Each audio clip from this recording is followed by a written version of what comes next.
The vaccine is coming out soon.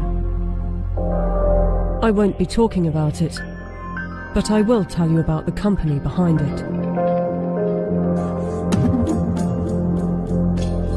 The UK government has purchased 30 million doses of COVID mRNA vaccine from a company called Pfizer.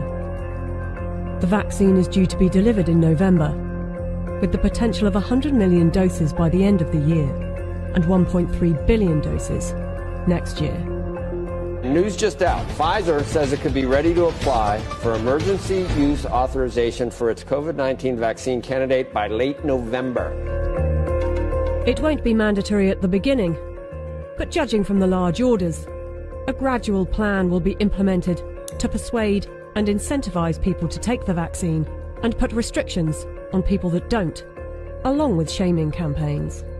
I want to tell them that their decision, they need to understand, will not affect only their lives, which at the end of the day, it is their judgment, but will affect the lives of others. Because if they don't vaccinate, they will become the weak link that will allow this virus to replicate. Some will say that this is conspiracy theory, so let's just stick to the facts. The government trusted Pfizer to vaccinate the British people, so it's logical to want to inquire into the company's track record in safety and ethics.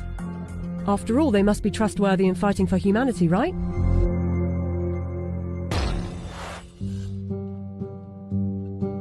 Pfizer made itself one of the largest pharmaceutical companies in the world by purchasing its competitors and through aggressive marketing tactics.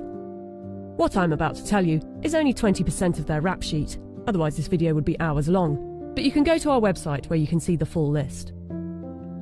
Pfizer received the biggest criminal fine in US history as part of a $2.3 billion settlement with federal prosecutors for mispromoting medicines and for paying kickbacks to compliant doctors. Pfizer pleaded guilty to misbranding the painkiller Bextra by promoting the drug for uses that were not approved by medical regulators. In the 90s, they were involved in defective heart valves that led to the deaths of more than 100 people. The company had deliberately misled regulators about the hazards. The company agreed to pay $10.75 million to settle Justice Department charges. Pfizer also had a class action suit with a $60 million settlement over Resolin, diabetes medication, that resulted in patients dying from acute liver failure, said to be caused by the drug. In the UK, they have been fined nearly £90 million by the UK's competition watchdog for unfair pricing to the NHS after hiking up the cost of an anti-epilepsy drug by 2,500%, charging the taxpayer an extra £48 million than the actual price, which is $2 million per year. Buying competitors and mis-selling drugs weren't the only factors in making them the giant of a company they are. Their special relations with doctors and medical professionals has also helped.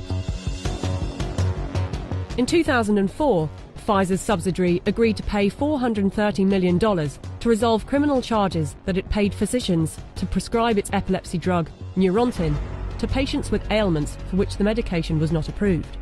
In 2010, a federal jury found that Pfizer committed racketeering fraud in its marketing of the drug.